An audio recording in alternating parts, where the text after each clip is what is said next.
Pagi-pagi gak sengaja mereka melirik patung. Dia tiba-tiba bangkit seperti keajaiban.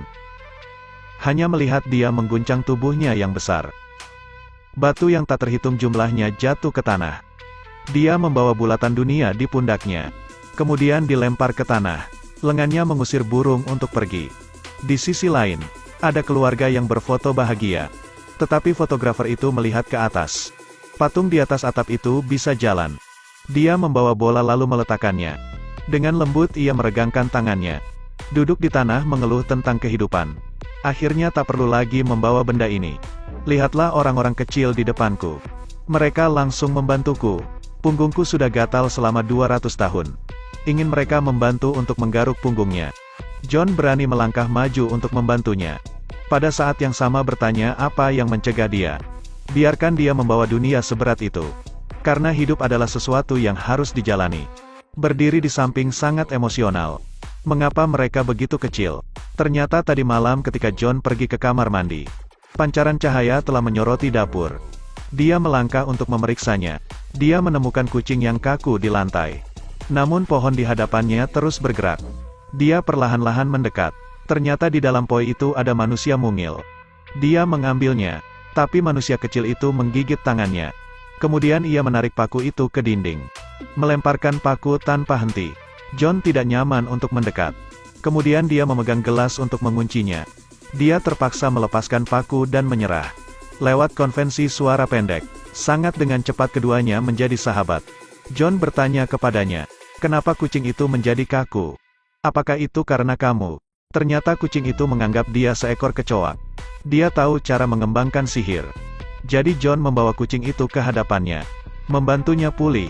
Baru saja melihat lampu hijau yang sangat terang. Kemudian tubuh kucing itu bersinar.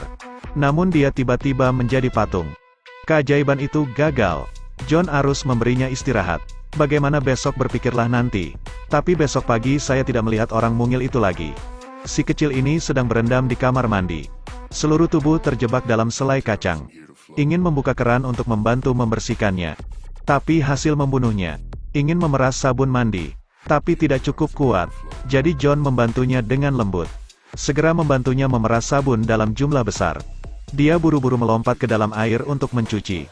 Setelah mandi, John menggunakan sikat giginya untuk membantu menyisir rambutnya. Dia sangat tampan dalam hal apapun. Lalu masukkan deterjen ke dalam blender. Tambahkan lebih banyak deterjen agar bersih. Setelah dicuci masukkan ke pemanggang roti agar dikeringkan. Setelah dia mendandani dirinya sendiri, dia terlihat begitu tampan. Ketika John mentraktir dia pizza, dia menyerahkan jarinya. Pizza langsung berubah menjadi sepotong roti. John membawa kucing yang telah diubah. Beritahu Mark untuk mencoba mengubahnya lagi. Tapi sihirnya tidak cukup murni. Lampu biru keluar jendela, membuat laba-laba di pintu kaca berubah menjadi batu. John ingin Mark membuat laba-laba itu kembali. Berdiri berturut-turut mengerjakan sihir lagi. Gak ngangka ternyata laba-laba itu tiba-tiba berubah menjadi tumpukan tanah. Jam segini kakak masuk mencari kucing. Tetapi kemudian menemukan kucing itu telah berubah menjadi batu. Keluar untuk menyapa gadis itu. Menakutkan. Dia sedikit histeris. Sepupu mengajak Mark berjalan-jalan malam ini. Siapa yang tahu bahwa Mark akan tertangkap oleh seorang pria yang berjalan ke sana. Bergegas untuk memberikan sihir.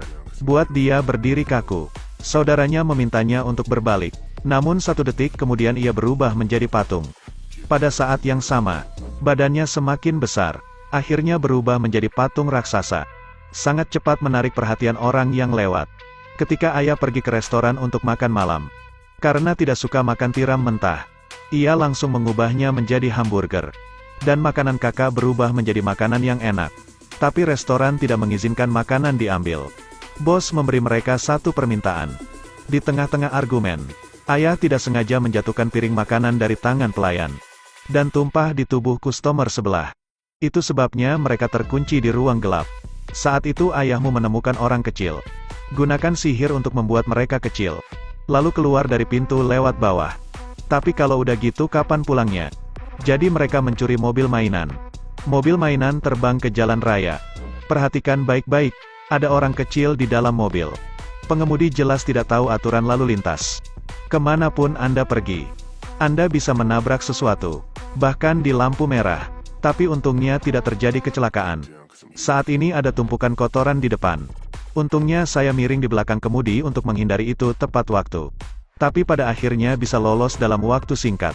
Langsung menabrak kaki hewan peliharaan. Bagaimana bisa anjing dibiarkan sendirian? Menggigit mobil dan membuatnya gemetar keras. Ayah langsung terbuang dari mobil. Lenganku terluka saat terlempar dan terjatuh. Tidak ada cara lain. Mereka hanya bisa mengikuti ambulans. Pergi ke rumah sakit. Dengan bantuan seorang gadis yang baik. Dokter mendapatkan sinar X. Mereka tidak menyangka bahwa dokter menggunakan kaca pembesar untuk melihat foto pasien. Sangat cepat tangan ayahmu dibalut. Saat ini mereka menonton TV. Melihat patung pria itu yang akan dicabut. Agar kita sampai di sana dengan cepat. Gunakan sihir untuk mengubah merpati. Sepupu memanjat punggung merpati untuk terbang. Setelah terbang sebentar, merpati sedikit lelah. Segera mendarat di atap untuk beristirahat. Tiba-tiba ayah terpeleset dan terjatuh. Mereka bergegas menangkapnya. Gak ngangka bisa terseret satu persatu. Momen penting. Mark mengeluarkan sihirnya. Mengembalikan 3 orang ke bentuk aslinya. Dengan aman mendarat di tanah. Tapi ini tidak lebih dari bahaya. Mereka harus bergegas untuk menyelamatkan orang itu. Saat ini ekskavator sudah bersiap untuk membongkar patung tersebut. Untungnya mereka tiba tepat waktu. Berdiri secara horizontal di depan ekskavator. Baru saja melihat Mark mengerjakan sihirnya. Berhasil mengembalikan patung itu ke bentuk aslinya. Sejak saat itu, Mark dapat dengan aman menggunakan sihirnya. Kemudian ia mengubah kucing itu kembali seperti semula. Dan hanya seperti itu, mereka memiliki hari Natal. Jika Anda memiliki keajaiban untuk mengubah sesuatu menjadi kecil, apa yang ingin Anda buat kecil? Terima kasih telah menonton. Saksikan terus video-video RS Studio lainnya.